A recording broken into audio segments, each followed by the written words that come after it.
Bismillahirrahmanirrahim. Assalamualaikum warahmatullahi wabarakatuh. Selamat pagi, semoga kita sehat selalu dan tentunya semoga kalian tetap semangat dalam mengikuti pelajaran kali ini. Jangan lupa di rumah untuk selalu melakukan kegiatan pembiasaan, berdoa, menjaga kesehatan, ya. Selalu tetap di rumah dan tentunya Bapak selalu mengingatkan agar kalian selalu membaca. Dan hasilnya kalian tuliskan dalam buku catatan kegiatan literasi. Mengapa kalian harus membaca? Karena membaca itu pintu mendapatkan ilmu yang banyak. Baiklah, kali ini kita akan belajar tentang ilmu mata pelajaran ilmu pengetahuan alam pada kompetensi dasar 3.6, yaitu menjelaskan cara menghasilkan, menyalurkan, dan menghemat energi listrik. Tujuannya setelah belajar kalian dapat menjelaskan cara menghasilkan, menyalurkan, dan menghemat energi listrik.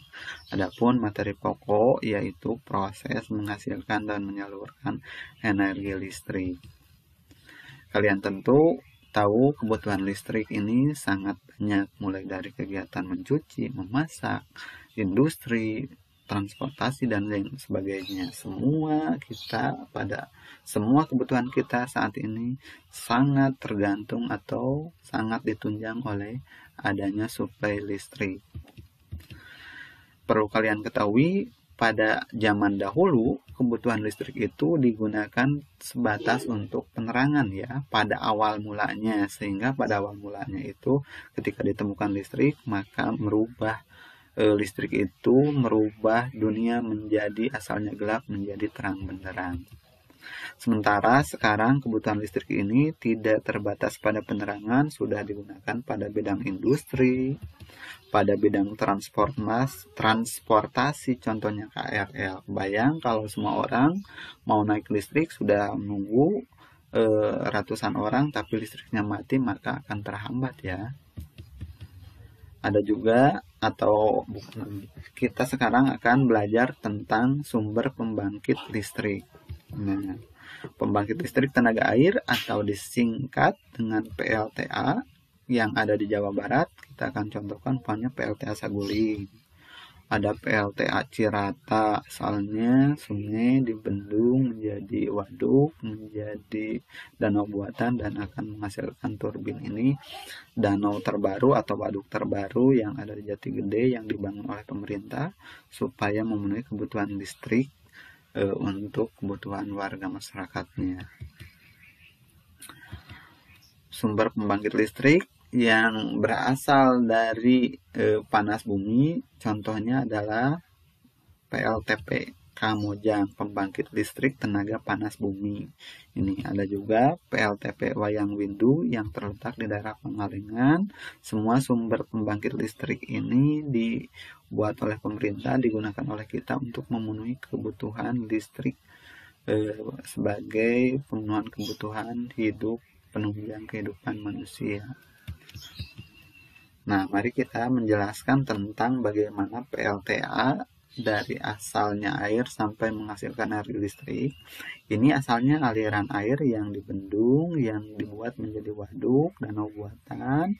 Asalnya ini energi potensial di atas akan mengalir ke bawah menjadi energi gerak di sini. Ini menjadi turbin yang bergerak, sementara ini adalah generator, ini generator kincir, ini turbin, generator atau gerakan air memutarkan generator kincir dan menggerakkan dinamo generator yang kemudian menghasilkan energi listrik. Ini turbinnya, asalnya energi potensial di sini air bergerak sehingga ikut menggerakkan turbin ini. Nah, airnya keluar ke sini menjadi air biasa lagi dan digunakan oleh warga sebagai kebutuhan atau untuk pertanian. Dan kalau memungkinkan ke bawahnya bisa digunakan waduk-waduk baru sehingga akan menghasilkan energi listrik baru. Ini dari generator ini maka akan terjadi transformator. Transformator ini asalnya dari energi gerak ini berubah menjadi energi listrik sehingga disalurkan oleh jalur ini, kabel ini, sehingga penyaluran ini disebut dengan transformasi. transmisi. Transmisi itu penyaluran dari gardu induk ke gardu-gardu yang lainnya. Itu proses PLTA menghasilkan energi listrik ini. Nanti kalian bisa disimak pada video animasi yang Bapak kirim melalui grup WhatsApp kalian.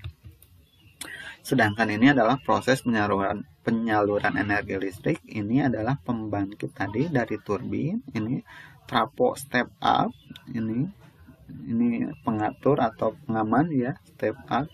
Ini penurun trafo step down. Ini subsutet, saluran udara ekstra tinggi, sutet ya, saluran udara tegangan ekstra tinggi 500 kV. Ini trafo pengaman, trafo step down penurun, sehingga ini menjadi saluran udara tegangan tinggi. Ini ekstra tinggi, ini saluran udara tegangan tinggi 150 kV.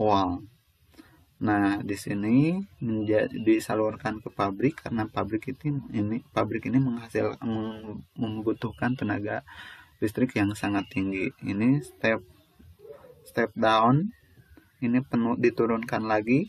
Ini trafo pengaman lagi. Ini disalurkan ke supermarket, tempat-tempat bisnis.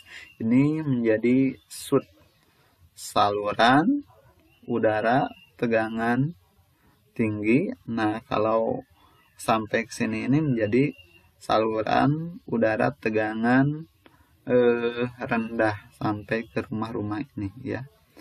Sampai dikonsumsi oleh kita di warga masyarakat ya, atau di rumah-rumah. Lanjut ya. Nah, pada pelaksanaannya listrik ini suka terganggu ya. Gangguan listrik ini dapat diakibatkan oleh gangguan dari luar, contohnya ada pohon tumbang ya. Ada juga oleh gangguan binatang. Ada juga gangguan listrik dari dalam, misalnya ini ada perbaikan, ada gangguan turbin dan lain sebagainya, pemeliharaan. Ini akan mengakibatkan gangguan pada listrik. Makanya kita kadang sering diperingatkan oleh PLN ada gangguan listrik ini karena ada gangguan dari dalam misalnya. Kalau gangguan dari dalam mungkin bisa diprediksi atau bisa dilakukan secara pemeriksaan atau pemeliharaan berkala. Kalau dari luar mungkin lebih secara mendadak ya.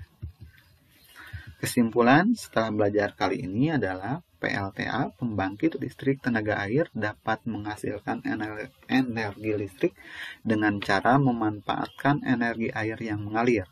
Aliran air dapat berasal dari aliran air terjun, aliran sungai yang deras, atau air yang dialirkan melalui pipa-pipa khusus yang tujuannya untuk menggerakkan turbin. Gerakan turbin tersebut nanti akan diubah menjadi energi listrik di dalam generator. Dalam ruang lingkup yang kecil, beberapa daerah menggunakan pembangkit listrik secara mandiri. Pembangkit listrik tersebut memiliki prinsip seperti PLTA dan hanya untuk memenuhi kebutuhan listrik warga di sekitar saja.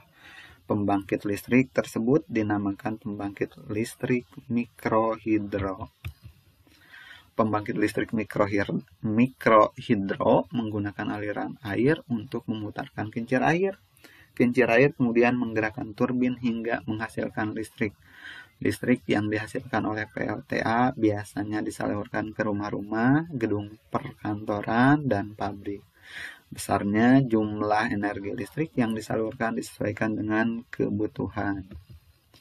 Terdapat jenis-jenis sumber pembangkit listrik, yaitu pembangkit listrik tenaga uap (PLTU), pembangkit listrik tenaga nuklir (PLTN), pembangkit listrik tenaga surya (PLTS), pembangkit listrik tenaga gas (PLTG), pembangkit listrik tenaga air (PLTA), pembangkit listrik tenaga panas bumi (PLTP). Untuk melatih kalian, silahkan dikerjakan latihan di modul ya. Ini ada gambar yang Bapak ambil sebagiannya. Ini umpamanya apa, dari sini menjadi ke sini apa. Ini nomor 3, ini gerakannya dari apa menjadi apa. Nomor 4 ini apa, dan nomor 5 ini sampai ke ini nih, ada anak atau ke saluran jalur ini menjadi apa ya. Yang tadi itu dari gambar diisikan penjelasannya di kolom ini dari 1 sampai 5 ya. Itu semua ada di modul ya. Mudah-mudahan membantu kalian. Tetap semangat belajar, kerjakan sebaik mungkin. Sekian dan terima kasih dari Bapak. Mohon maaf bila ada sesuatu yang kurang berkenan dan sangat kurang. Tentunya kalian lebih banyak membaca akan lebih menambah pemahaman kalian. Boleh cari di Google ya.